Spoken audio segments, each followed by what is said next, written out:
Unos momentos después. 2000 años más tarde. Unos palos y piedras. ¡A recogerlas!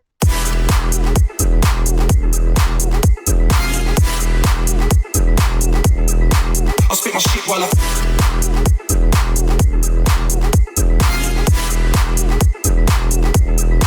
I'll spit my shit while I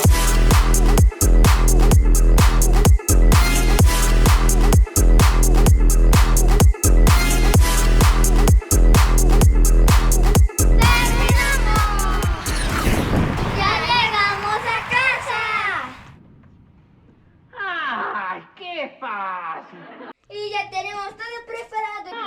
Porque un problema más difícil. Ahora vamos a hacer un círculo con piedras y poner el trapo adentro en el círculo. Y una casita con palos o madera, como ustedes le digan.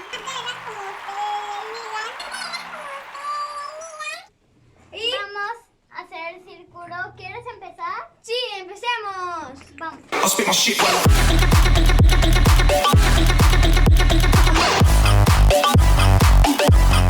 I'll spit my shit while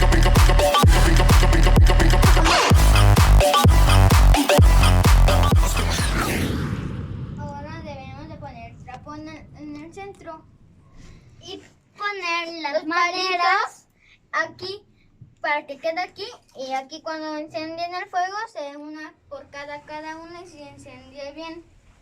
I'll spit my shit while I I'll spit my shit while I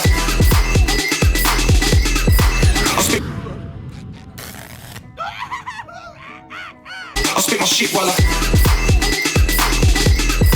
I'll spit my shit while I ¡Listo! Ahora solo falta el arma mortal.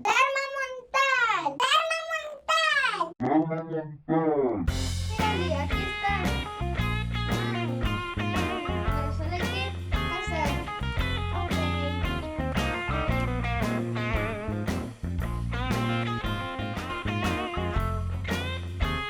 Amigos, si quieren ver más recetas, suscríbanse a nuestro canal de YouTube.